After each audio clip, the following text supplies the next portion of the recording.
Welcome to the YouTube channel. Today we're going to talk about arts and crafts with Desdemona Hillahode. She is here to promote her new line of socks and tarot cards. We're really looking forward to that here on the QVC Action Network. All political, all shopping, all the time. Blah, beep, boom, bum, and please go to patreon.com/Will Franken to get special access to special content. Content, the word we have come to know and love. It used to mean just an amorphous batch of shit, and it still does, but not in my case. If there was a different word to use besides content, I would, recording projects, sketches, whatever. I've not done one of these videos, and I've been pacing around for about 2 hours in the flat trying to decide whether or not to do one because I got out of doing them, just riffing in front of the camera because I'm in Folkestone, and there's seagulls and birds and trees and sea, and there's so much more. In London, you just withdraw into yourself, especially when you live in a room, in a flat with 5 flatmates in a house that never leave and speak in loud foreign languages. You're on tenterhooks, and it was a very angry period in my life, and I'm still angry now, but I think my anger, and I'm going to speak about that in a bit, my anger is kind of spread out a bit more, or become a bit more nuanced. So I'm going to start off with a bit, because that's the thing. Like, I don't know. I don't even know what I'm talking about today. I want to talk about Taco Bell being halal. I thought I was out of this fucking shit. That's the thing. Like, I was making these videos, for a long time, I guess just to stay sane or to do something. I couldn't do anything of subtlety because these flatmates never left, and it was constantly noisy, and I could never really fully concentrate to the extent that I am now in London, and that's why I'm doing things like the last video here, Comedy Podcast 666, a 40-minute comedy album with sound effects and kind of a trippy journey. Like that's the stuff I like to do. I like to get really involved in a project, and if nothing appears on YouTube for 4 weeks, I'm totally fine with that. If I'm happy to release that, and I'm really proud of that last. So if you haven't heard it yet, the Comedy Podcast episode 666. Try it with a nice pair of headphones. Make sure the left and right channels are properly positioned, and just enjoy it. But this political shit, man. Like I got off Twitter, which I should have done ages ago. I didn't want Twitter. I didn't want Facebook. And I said, I don't need that shit. And then somebody, months ago, I'd be arguing with people who told me to get on Facebook. And then some fan, this is in San Francisco, New York, or whatever, took it on themselves to make me a Facebook page and said, here's your Facebook page. I know you say you don't want one, but you'll need one. And, I ended up with that. And I ended up with Twitter the same way. I know you didn't want a Twitter account, but made you one. You're going to need it for your career. And so it was always just kind of there. And I it's, as a fucking annoyance mostly. And then I did that Greta Thunberg, which I'm assuming most of you have seen now. I'm getting lots of subscribers here. It's embarrassing to use. I am such a Luddite. I really, I want to make it, but I want to make it in a different time period. I would like to go in the past and make it. Because then you'll be talking about hits and views and all this stuff, and you'll be thinking like that. Like Konstantin Kisin, the faux right winger, the faux free speech advocate who I've been hitting over the head a lot lately.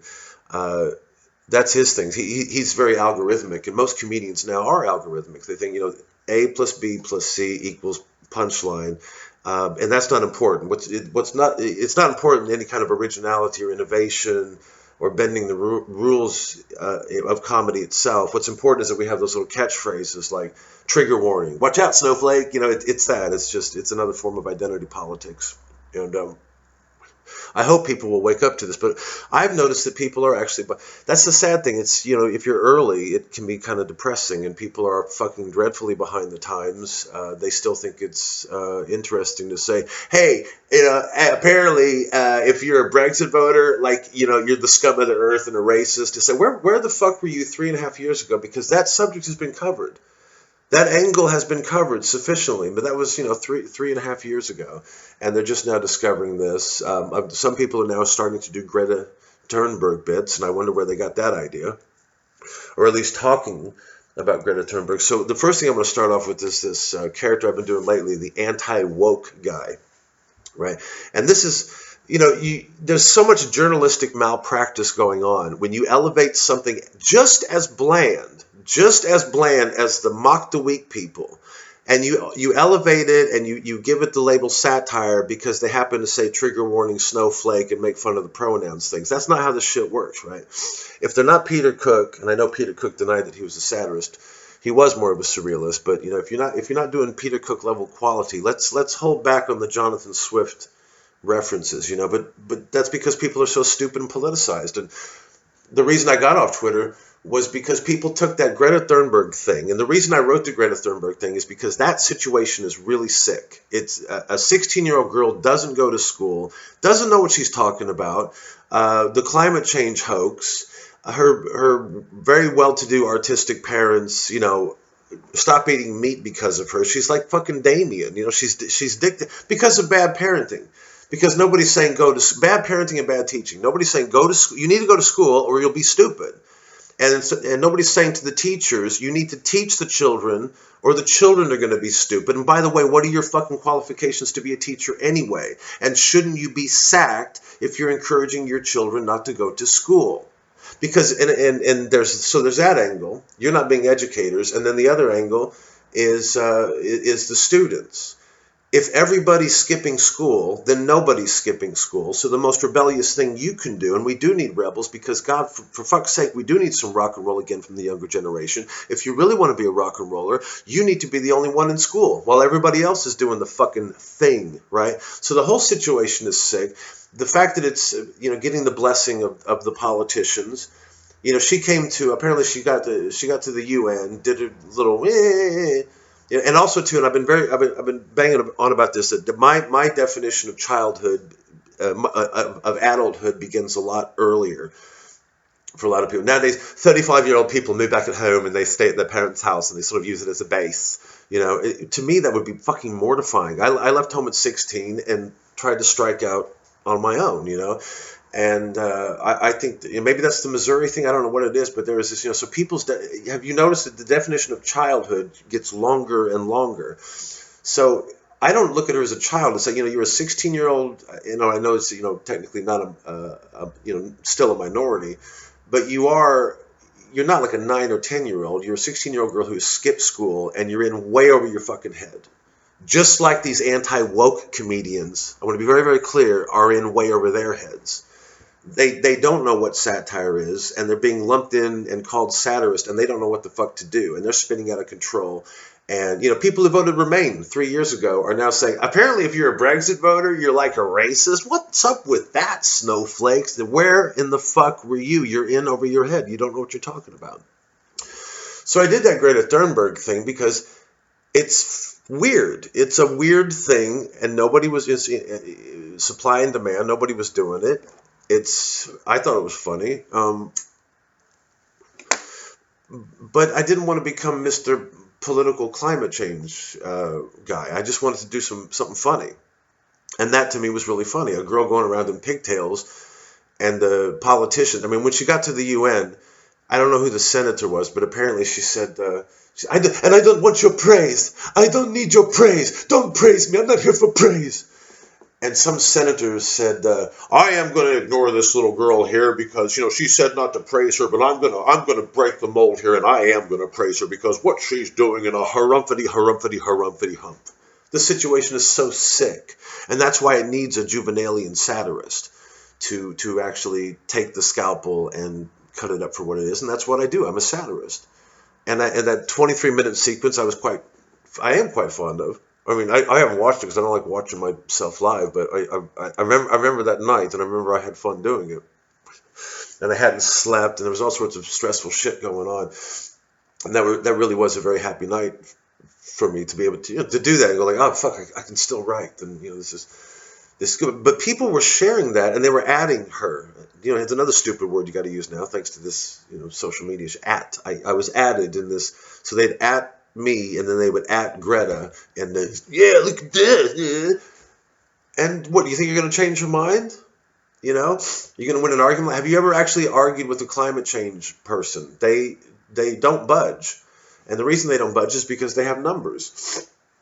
And you could say that about the other side as well, too. The reason they don't, because they got numbers too. Everybody's got numbers. This is the problem. This has been the problem with social media from day one. Everybody has fucking numbers. Everybody can be the man on the hilltop crying to the wilderness and be their own little private John the Baptist howling from the mountaintops and get something resembling an audience, you know. And you say, well, what about me? Aren't you doing the same thing? Exactly. Well, that's why I pulled back from doing these riffing videos, because I didn't want to be part of all that. And when people were adding me and adding her, and they made it very political, like, you know, look at this, you fucking libtards. I said, no, would you just share it? I'm so grateful that you share it, but would you just share it and say, look, this is funny? And just does it have to be a political thing? Can you just say, this is funny? And if you don't attach it with such political weight, like this is a right-wing political state, if you subtract all that shit, you just might change hearts and minds. Because people will say, shit, this stuff is funny and therefore cool. I want to do this. And I really wasn't thinking left, right, political until you started attaching all right. You know, that's a potential punter would see that. If you really want to change hearts and minds, you know, if you're going to attach all this political baggage to it, like snowflake, you know, all these words now, these anti-woke people who don't know anything about satire are doing. They're doing the same boring comedy. They're just saying, ooh, you're triggered a bit more. That's it. It's the same bland, take the mic off the stand.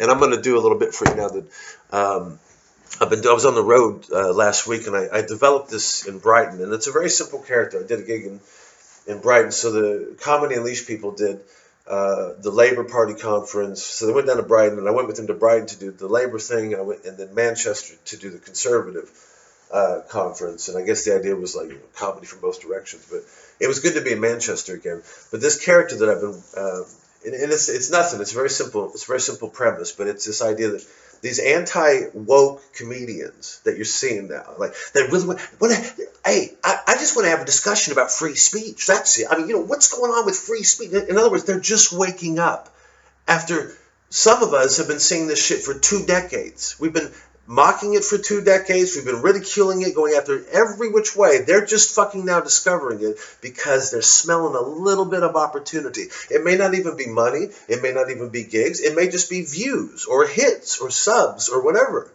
But that's it. That's the racket. And those are the people you got to watch out for, because I've been thinking about this too.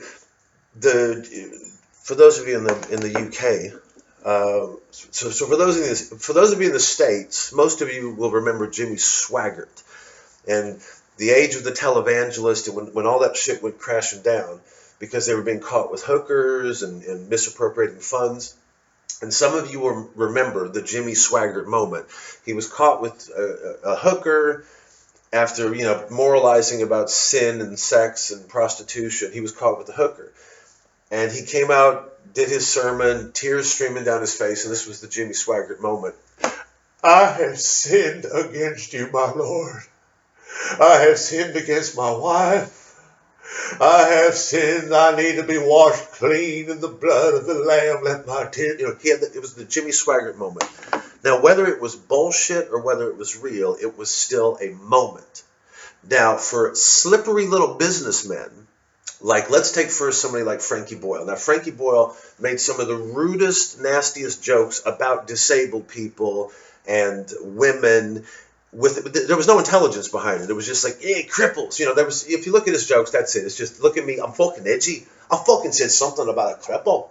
Right? That was it. Now he's a Guardian guy. He just whoosh. And now how did that happen?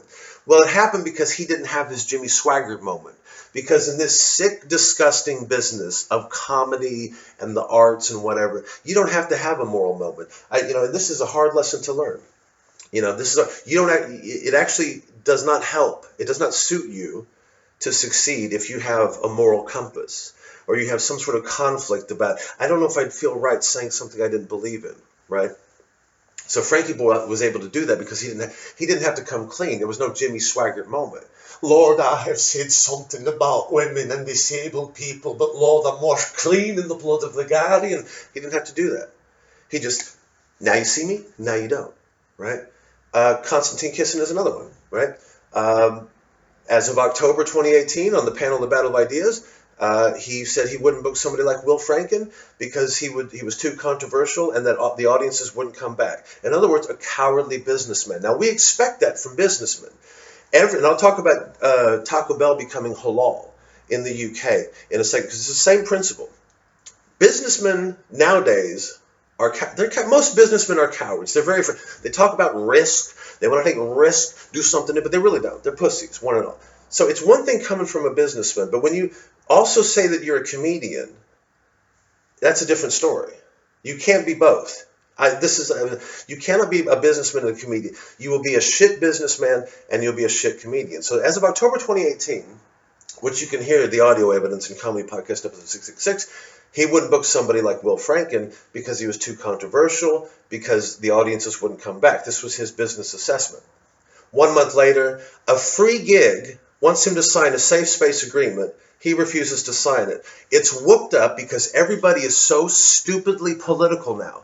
They don't give a fuck what people are saying. They go, he said trigger warning, this Fox News, Tucker Carlson, here tonight, Tucker Carlson, what is happening in the university? It's this obsession which has been going on for 20 years. And I was in it too, but I was in it when it was fucking starting.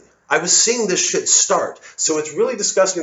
But he can do this because he's amphibious. He even looks like a frog. He can do this just like Frankie Boyle did his Now I'm a Friend to Women. I mean, I stayed with my girlfriend in London recently. She's got cable television. And we were hate watching, I admit it.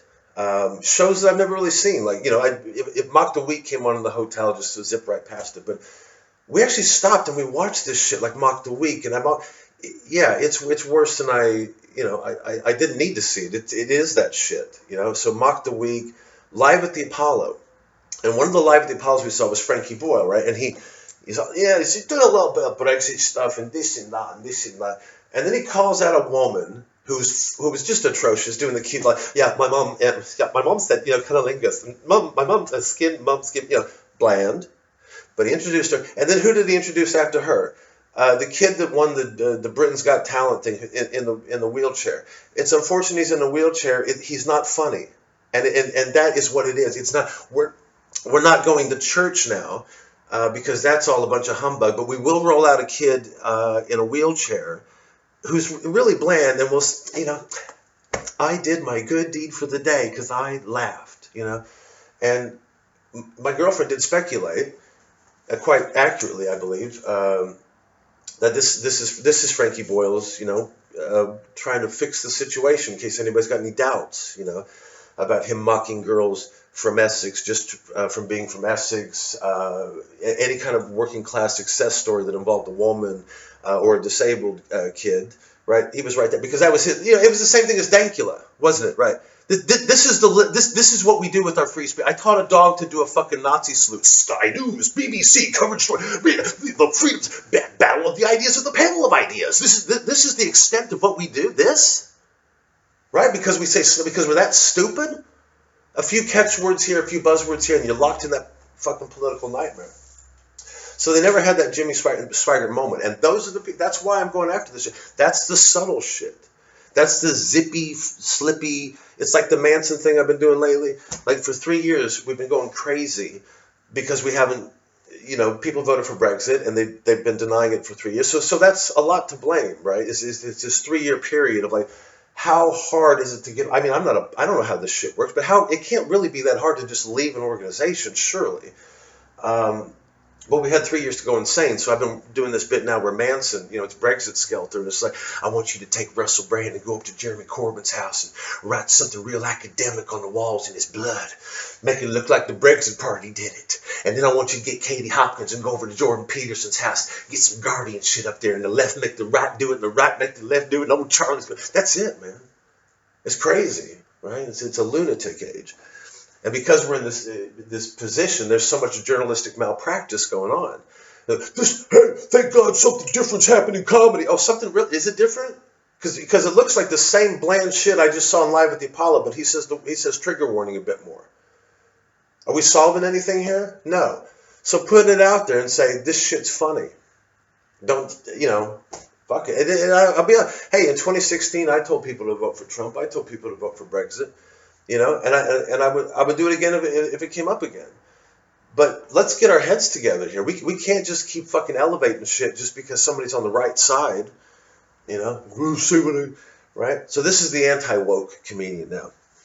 Now, back in the 80s, the Americans will remember this, but probably you guys have in Britain too, because a lot of these assholes found their way out here in Britain. But you have these guys with the rolled up sleeves, you know, these American comedians, edgy American comedians. And they come out here and they would say something like, you know, like 1985, let's say somebody does Brighton, like this. He comes over, a guy comes out, hey, I just did a gig in Brighton. I gotta ask you something, what's with all the fucking homos? I mean, I'm in a fucking toilet in Brighton. This fucking queer is looking at me like, I'm like, hey, fuck you, buddy, eh? Right, that was 1985.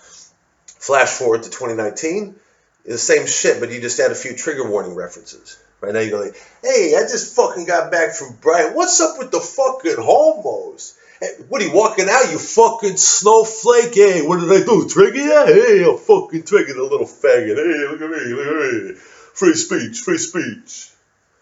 Hi, we saw your show earlier. Would you like to speak on our panel for the freedom of expression of the movement of freedom, collectivism, free movement, libertarian free thing? Yeah, as long as there's no fucking queers on the panel. Anyway, I'm a fucking academic now, and I wrote a book called Say What the Fuck You Want. It's free.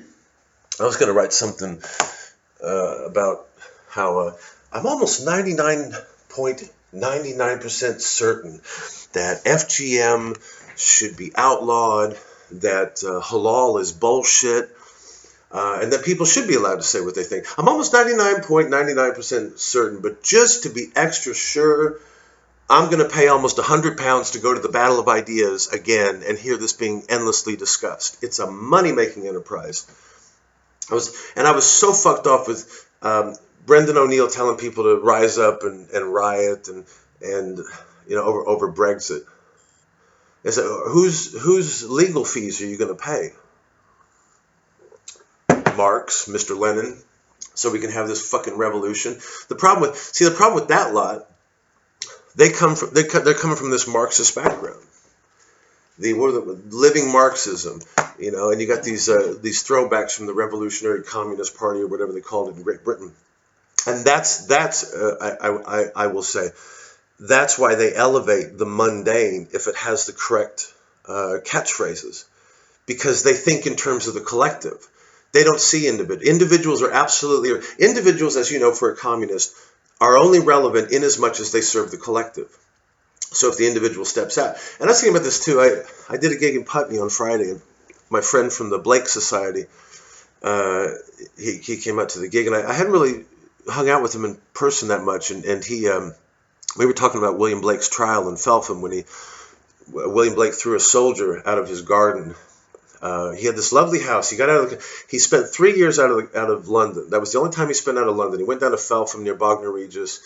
A patron of his loaned him his cottage, and he, from all accounts, he was extremely happy there. And then one night he comes home, this drunken soldier, gearing up for the Napoleonic Wars on the coast, was crashed out in his garden, and Blake just screamed at him and ushered him to a nearby pub, the Fox, which is still there today, in Felpham, and he just kind of frog marched him down to the pub and the soldier said, I'm the king's soldier. And Blake says, damn the king, or damn you and damn the king. I'm paraphrasing badly here. You have to see the Blake documentary that I made, actually, Red, White, and Blake. And anyway, so basically, damn the king, which at that time was a treasonable offense. And he ended up on trial. And my Blake friend, one of the Blake trustees from the Blake Society, ahead of the gig, he was discussing how there were these people who would try to water him down in the trial, and I thought this was fascinating. That he's a lovely man, he would never speak ill of the king, and he's a very decent man, very kind heart. And Blake would just say, "No, I'm not." Don't misinterpret. Don't say what I'm not. It's like they do when they do this with Blake. They try to make him a very neutral, passive. If all the world could just get along. And fairies. And I spoke to angels today, which they're not really Christian angels. They're more fairies and energies, and they completely leave out marriage or heaven and hell, or they make it anyway. So we were talking about that and how he even he pissed off this patron who'd given him this cottage. He couldn't help it, and it was always fascinating that he was a commercial artist. He could do engravings on demand. They said, Blake, I want you to illustrate these plates for this section of text, and he would be able to deliver it.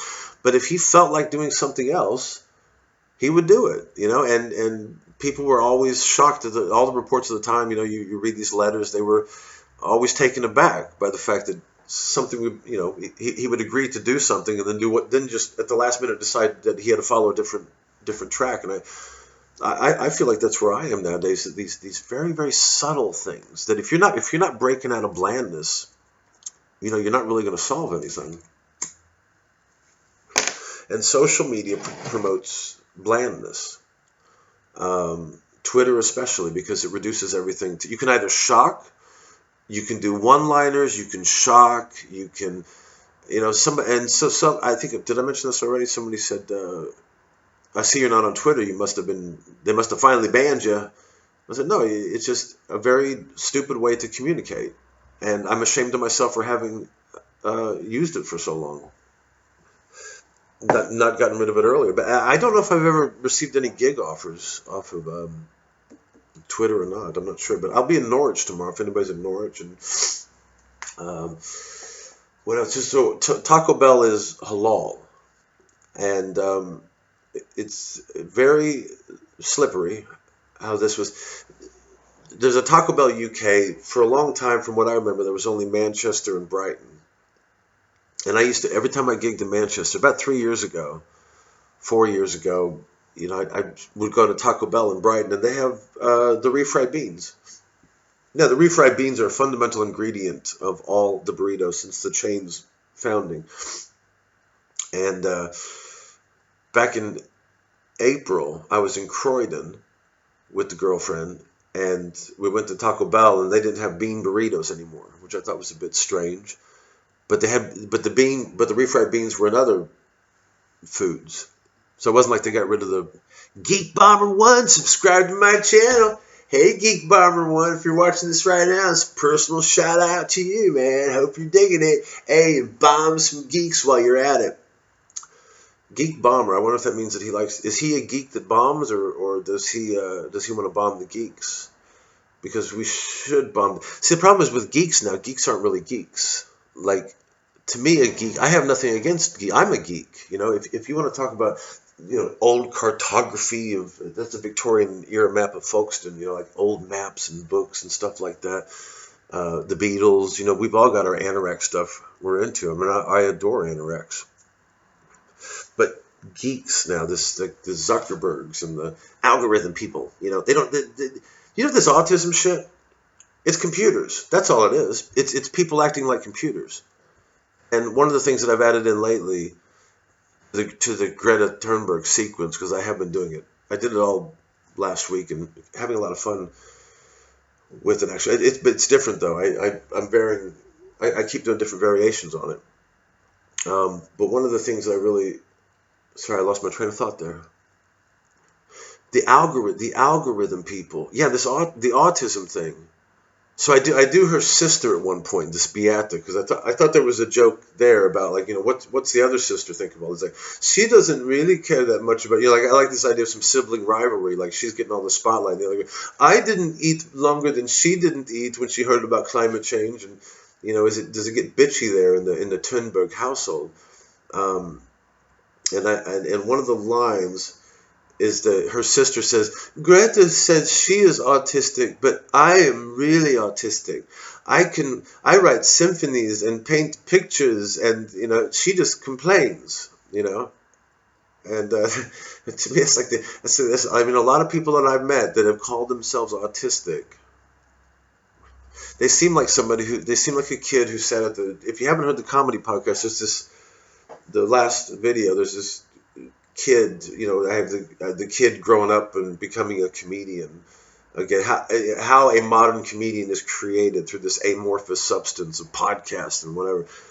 And the kid at one point, when he's about 5 years old, he's sitting at the dinner table. I don't want to eat. I don't want food. I don't want climate change. I don't want gluten. And that's really the essence of it. And now it's just a din. Now they go down to Marble Arch.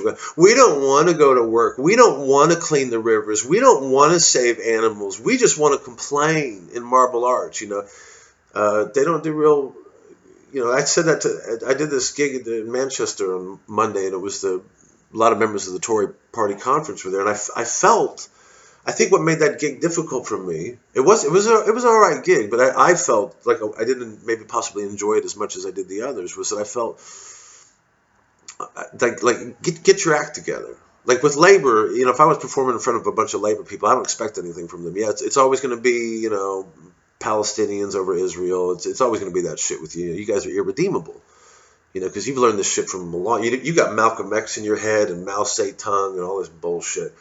But the Tories, you're in with a chance if you just stop giving certain shit lip service. Like even the mental health. Look at Theresa May, end mental health stigma and climate shit by 2050. This is a conservative. This is Margaret Thatcher. For fuck's sake, man, get your act together. So I think that's it. I was expecting more of them. And get rid of this algorithmic mindset. If you're still communicating on Twitter, I don't see how this is going to advance anything. If you're not at least mocking it and saying, maybe for example, like this, I think this would be a good Tory principle. Let's try to get computers out of the classroom. That would be a great Tory educational principle. Would you like to hear that? Let's get computers out of the classroom, because we're going to assume that most children nowadays, especially of a certain economic background, are going to have iPhones and iPads and a computer at home somewhere. But why don't we let school be the one place where the kids can go to be free from that for 8 hours a day? That would be a conservative principle, but they don't really seem to be very concerned with this right now. That's not really high on the priority, because I guess we've all got to have our little emojis at the end of the day, don't we? It's twisted, man. It's absolutely twisted. So I did her as what is this autism thing?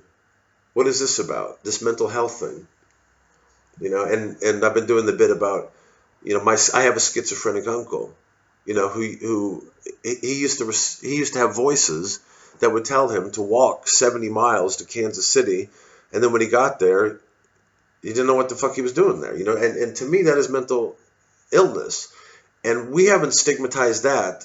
If you're going to say something like that is mental illness, we haven't stigmatized that in a long. We may talk about that, how strange that is. We may, but we don't come out as a society, an institution, and say, to hell with those people. We don't lock them up in Bedlam. We don't put corkscrews in their heads to try to drive the evil spirits out.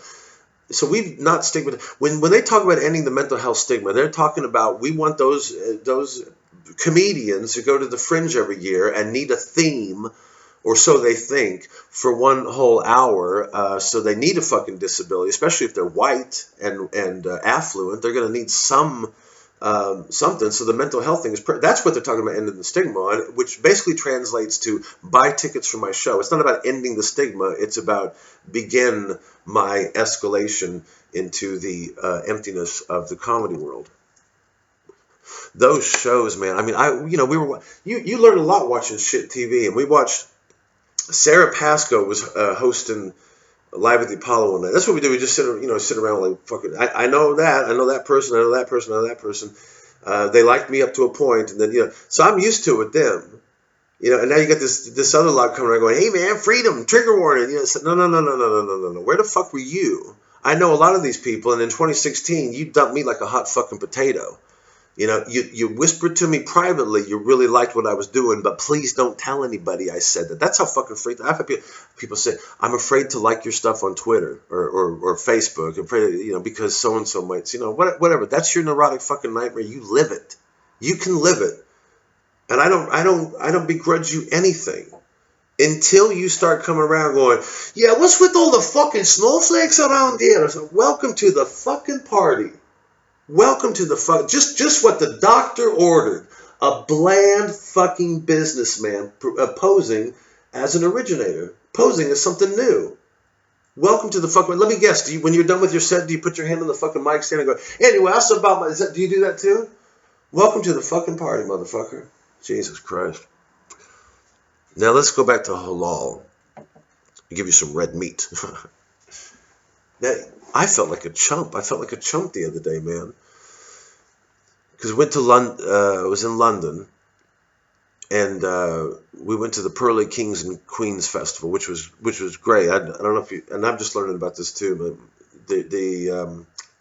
it's a Victorian era tradition where these boroughs would have these old people. They put pearls all over their outfits, and they have a harvest festival where they donate food to a church, and they had maypole dancing and Morris dancing, and a beautiful bugle and drum band that closed it all out. I got to meet the Pearly King of Newham, got my photo with him, and he's a fellow hammer, and it was lovely. And then afterwards, we took the girlfriend to Taco Bell in Holborn, and there was no refried beans on the menu whatsoever. No refried beans. This fundamental ingredient is gone from UK Taco Bells all over. And I didn't know it. My first reaction was, this must be some health shit. It must be some health and safety shit. It must be, I don't know what the fuck. Why would you get rid of the ingredient that gave the burritos, every fucking line of your burritos, its fundamental taste, the consistency, the refried beans? Why would you change that? And I think about New Coke. I was 12 years old when New Coke came out, and people think this is a silly thing that Americans did, that they had too much time on their hands. But if you don't remember the story, in '85, the CEOs of Coca-Cola got nervous because Pepsi was doing the Pepsi challenge, and people were preferring Pepsi in these adverts, and they freaked out and they changed the age-old recipe of Coca-Cola for the first time ever. They fucked with the recipe out of fear, right? Businessmen in fear, right?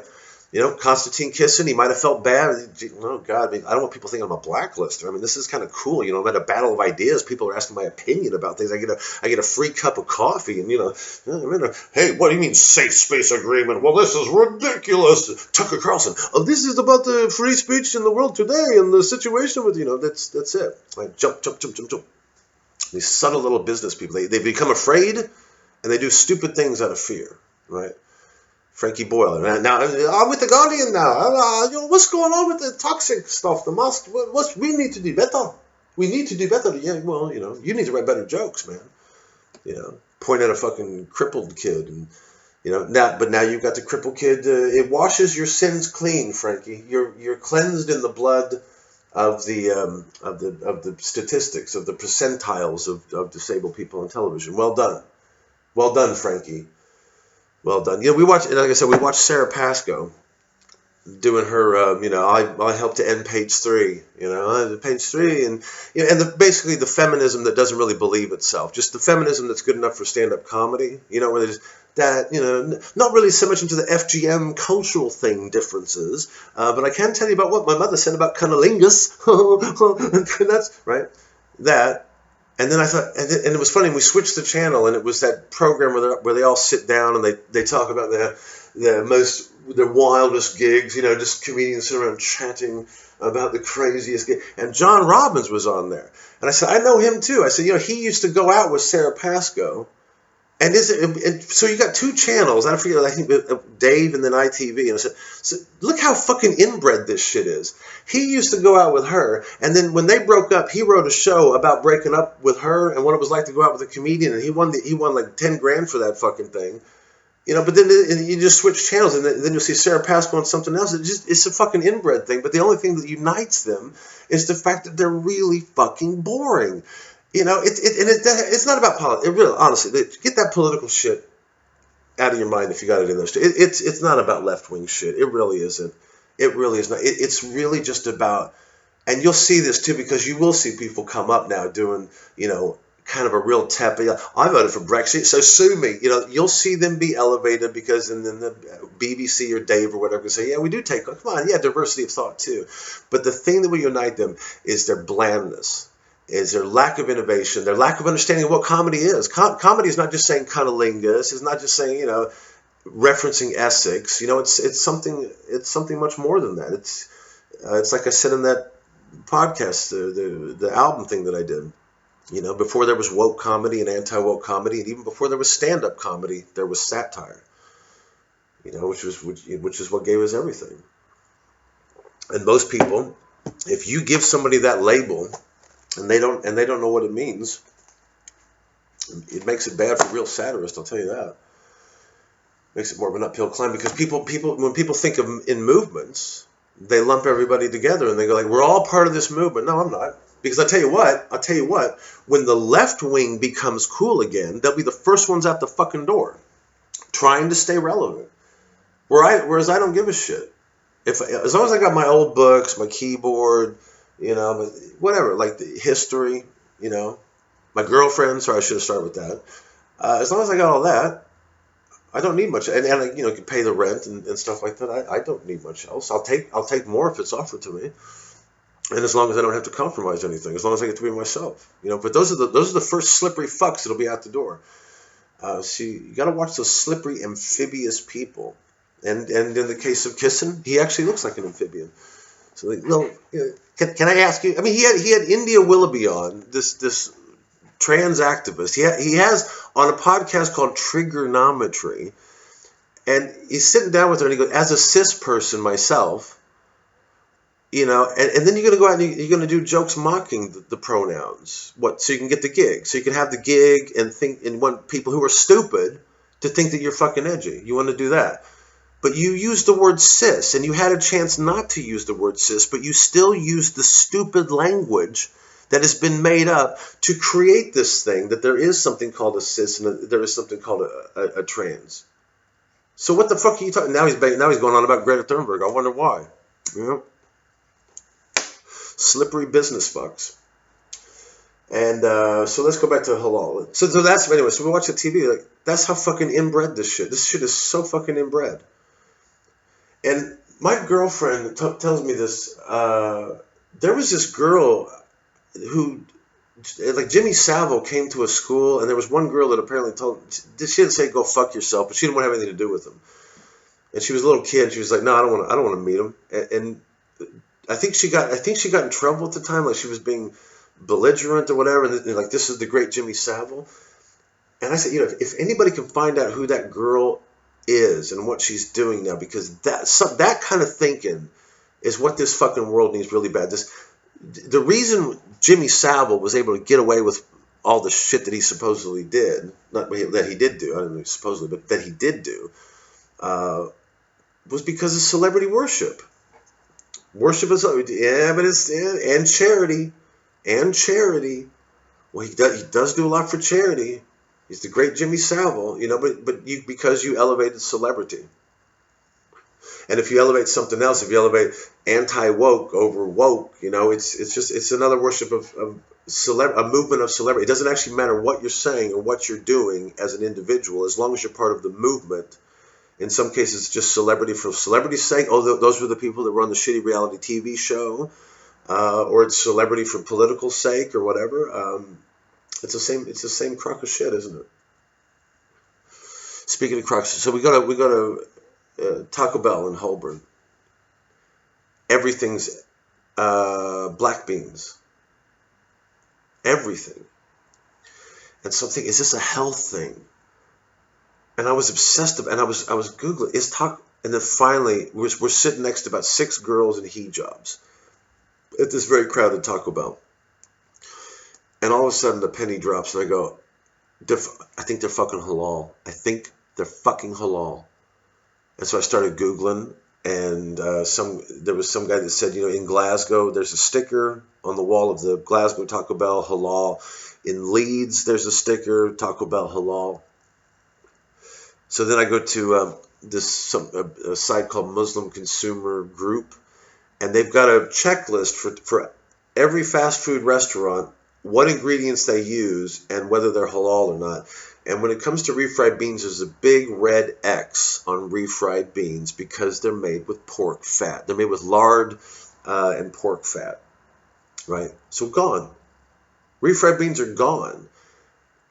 And I thought, oh, fuck, I'm here again, man. I didn't want to be here again, with this shit. Like, my life now, seagulls, you do the odd gig or whatever, but then just fucking, look at Spitfires sometimes, like World War II history, anything, whatever I'm into at the moment, And then all of a sudden, it was this shit. And I felt like, I sat there eating that burrito, and I feel like a chump. I haven't been to a Subway in this country because I knew they were halal. So like I've never been to a Subway out here, and some nights it sucks. You get done with the gig and that's the only thing open nearby, and I refuse to go there. I'm not going to eat fucking halal food. I will eat halal food when I get a kebab. I eat kebabs all the time because I know what I'm getting. You know, I'm not going to go to a kosher deli and ask for a halal kebab. I know what I'm getting, and I enjoy kebabs. But Mexican food, even if it is an American spin on Mexican food, Mexico is a predominantly Catholic nation. America, still, from what I understand, is still largely considers itself a Christian nation, not by much now. So you got two Christian nations. They bring something over here, and now it's a Muslim establishment. And I can't imagine Orthodox kosher Jews. They would simply, Taco Bell is not for us. For us, Taco Bell is not a place to eat. We must go somewhere else. And they go somewhere else. But this has to be hollowed out. And you fundamentally fuck up the taste. And back to New Coke. I was 12 years old when New Coke came out. Pussy businessmen got afraid. They changed the recipe. Fear makes you do stupid things. You do very, very stupid things when you're afraid. So fear made them change the time-honored recipe of Coca-Cola. And everybody fucking hated it. Even at the press launch, there was the woman from the New York Times. Was she from the New York Times? She represents major. She was invited as a member of the press, and she said it just tastes. She's on video saying it tastes flat. It tastes watered down. And then she said it actually tastes like Pepsi. That was a lot of people's complaints about the new Coke. It was my complaint. This tastes like a slightly worse version of Pepsi. I never liked Pepsi. I mean, you drink it if you have to, but it's not Coca-Cola. And they did this thing. What was it? 5 months? I forget. But grassroots people got stop Coca-Cola from changing the recipe. Angry citizens demanded that they go back to the original recipe. And the best part is the businessmen listened. I mean, what choice did nobody was drinking? They were pouring it down. There were protests were amazing. People were just and it was. And here's the thing with that free market thing, because what I say all the time about capitalism is a neutral force. Capitalism is always going to be there. Communism is a thing that's imposed. That's a man-made thing. But capitalism, I love Adam Smith, but you didn't really need Adam Smith to put forward the theories of capitalism, because capitalism just already pre-existed. It was buy, sell, I'm getting something. It's a transactional thing. That will always be there. What matters is what ethics do you infuse into that capitalism? Are they good ethics? Are they this will be good for schools to take computers out of the school. We're going to lose a little bit of money, but we're going to advance brighter minds that can read and think and understand history and aren't so reliant on screens and technology and can think outside the box. The box now is technology. That's the box. We're in the box, and we're all thinking in the fucking box. But that would be a capitalism that would say, let's put the immediate profit on hold right now. I know Apple. There's gonna be a lot of money changing hands and stuff like that. A lot of PR. I know, but let's put that on hold and let's think more long term about this. I mean, we always are banging on about the children's when it comes to non-existent climate crisis stuff.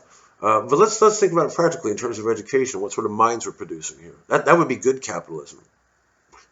Whereas bad capitalism is, fuck it. Somebody wants to sell some reality TV horse shit, And this is where I've taken a turn against Spike now, because you see these articles now like, can we stop going on about how bad halal is? I mean, yeah, okay, but enough, because religious liberty at the end of the day, take a side. That's the thing, that there's no money for them. There's no money to be had in cold hard conviction. There's no future in cold hard convictions. There is an endless future with debate, with banging on. I'm about 99.999% sure that female genital mutilation should be outlawed immediately, and there should be fucking majorly stiff penalties for this fucking barbaric in the West. Whatever the fuck they do over there, whatever, right? That should be corrected over there, but immediately right now in the West, right, there should be a clear, hard conviction on on that abhorrent practice. So I don't see the only way that somebody could write an article So can we not get on about, Brendan O'Neill? Can we not? I know, but don't ask me to spy on my neighbors to see if they're doing, female genital mutilation. Because religious liberty. I'm a libertarian. I'm a libertarian. You can see me standing on top of a dead elk, drinking blood and eating a cheeseburger shaped like a cigar. Libertarianism. Libertarian. Claire Fox, right? I'm not going to apologize for IRA violence. Libertarianism. Come on, libertarian. Do what you want. There's no moral compass, right? And if you come down with a cold hard conviction, it's going to be hard to have a battle of ideas, right? I think female genital mutilation should be allowed. I don't think it should be allowed at all. Hey, 90 pounds to come see this panel at the Barbican. Let's keep the racket going, because there's no money, there's no future to be had in cold hard convictions. And that's why a moral compass will, So you read this halal thing. It's because I grew up with that restaurant.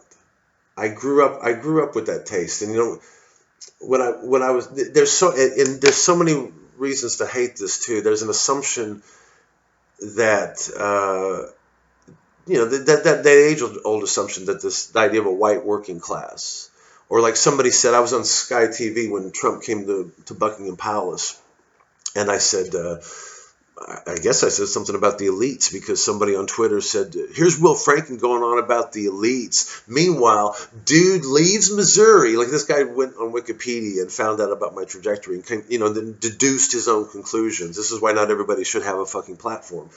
As far as no platform the stupid, right? How about that? There's no platforming now. And the more I think about it, it's like, how about no platform the stupid and the bland, right? Because this cunt had a platform. And he goes on Twitter and he says, this guy Will Franken, by his own admission, hates the elites, but dude leaves his own state of Missouri, goes off and lives in New York, San Francisco, and now London. Like that proved what? So everybody in London is walking around in a tuxedo. I slipped through the cracks, motherfucker, because I'm an individual. Education saved my life. A small country school instilled in me a love for Shakespeare and things, that came before, right? That history and literature and all that. Education saved my ass, and I took advantage of it. And I used it, and I haven't lived like a fucking prince. I've had to struggle along the way, but that's your reductive idea of London or New York or San Francisco, that everybody who lives in a city is rich if they're white. I'm assuming that was his basis, right?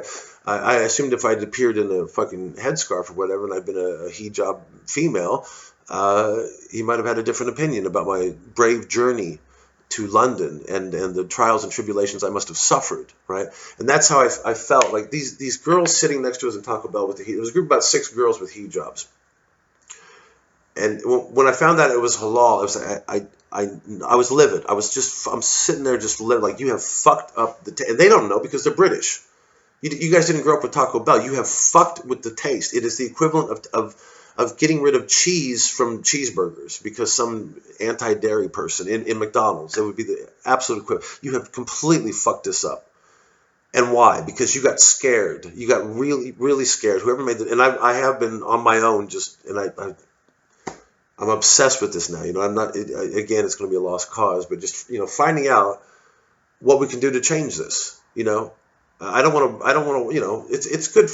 It's junk food, and I know people would preach against that, and I'm sitting there going, and in my mind I go, I know it's not their fault. The girl with it, but it was like being at a Weatherspoons and being told that they can't serve lager anymore, and then sitting down with a lemonade next to a group of Mormons, of Bible students, or whatever Christians don't like alcohol. And then just it was that feeling of like, why do you got to take this? Why this? What did refried beans have to do with you? Why? And it's an assumption that I can't have my own working class taste, because for all the anti-fast food snobs, and I know we're all supposed to get to this place in our lives where we don't need fast food anymore. But I liked it. Was a nice little fucking treat, it's what we ate in Missouri some night. Even my mother could cook refried beans. She wasn't the greatest cook. I can cook I can make burritos with refried beans. That's how a burrito should be. Open a can, pour it out. I made the beans. One of my first jobs was at Taco Bell as a kid because that's the jobs you got in a small town. I made those beans. You pour, things out of a sack and you put boiling water in it and you stir it up and you make this, refried bean paste.